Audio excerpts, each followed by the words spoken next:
As we celebrate a decade of dedicated ministry, there are three attributes that stand out for Bishop Edward Joseph Konieczny. Those three attributes would be strong, loving, and wise. He's absolutely centered on the mission of the church and wants to bring the world to Jesus and wants to reconcile people to each other. I appreciate that he lets clergy and lay leaders develop ideas for congregations that are out of the box. He's very dedicated, caring, and fair-minded. He has innovative ideas for the diocese. He is devoted to the members, the clergy, the churches and institutions of his diocese, as well as his staff.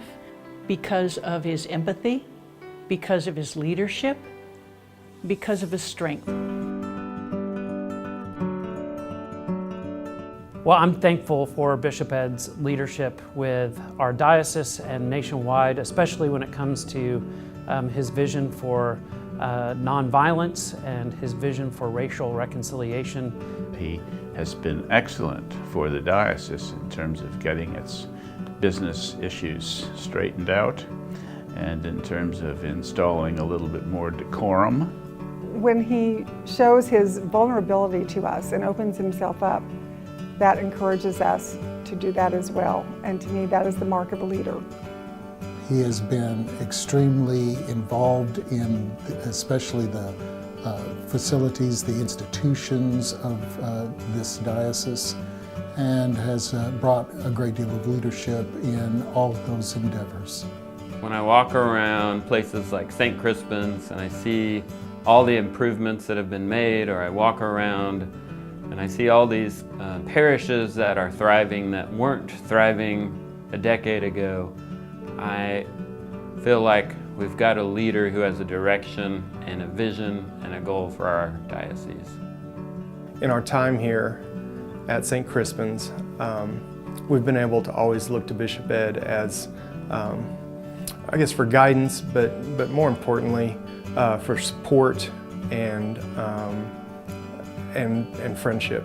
I don't think I've ever worked for such a supportive person in my entire life. He is an encourager, he is a visionary, and he expects a lot, and we want to make things happen for him because he is such an amazing person and boss, and I think that he's fantastic.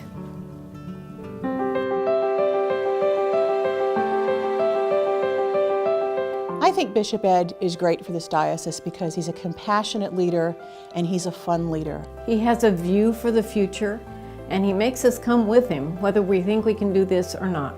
He has brought a real sense of vision and an idea of what we can be and what we can do here. There are three reasons why. Number one, accountability.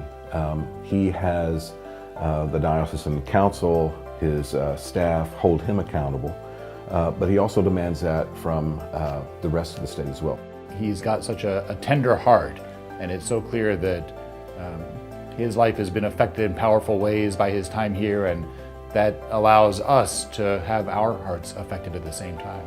Number two, availability. He is never too busy if you have a need or want to visit with him. I think that he brings a kindness that, while on the surface seems stern, but is very good and is needed. Third is his ability to think outside of the box, to do things different. He's a straight shooter, he's compassionate, he is certainly a motivator. We have so many small and rural parishes that cannot afford a full-time priest.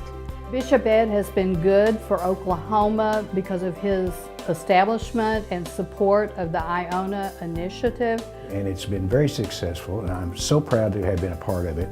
He's made it possible for all of our churches to be served.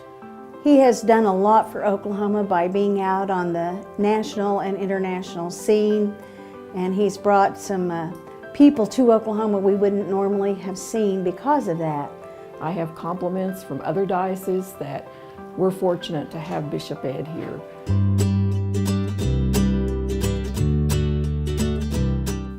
best attributes are no fuss, clear-headed leadership, a vision of the good for the people of God, and a tremendous sense of humor.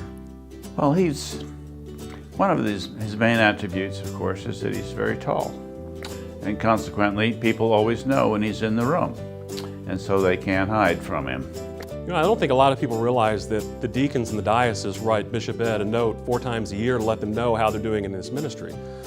And Bishop Ed always takes the time to send back a handwritten note. This is the first letter I got since I've been ordained. Bishop Ed's telling me what a great job I was doing. I think that's what he's saying. I have no idea. Do I have to answer that one? When I think of Bishop Ed, I think of the word skipping, because at my wedding rehearsal, he skipped down the aisle behind my husband and I. And he's got great dance moves. Bishop Ed at least is considerate of the newly ordained. I remember that he didn't give us time to confess anything just before ordination, and we appreciated that. Bishop Ed told me that if I don't hear from him, I'm doing okay. You know, I always thought he was a good bishop because he's got that cop voice, but the words never match with the tone. It's very pastoral, so I'm always left confused as to whether I should feel good about myself or rather punitive in my self-assessment. Bishop Ed is far and away the best bishop that I've ever known, because as a 10-year Episcopalian, he's the only one I've ever known. He's one of these people that you just can't help liking and respecting him the more you get to know him.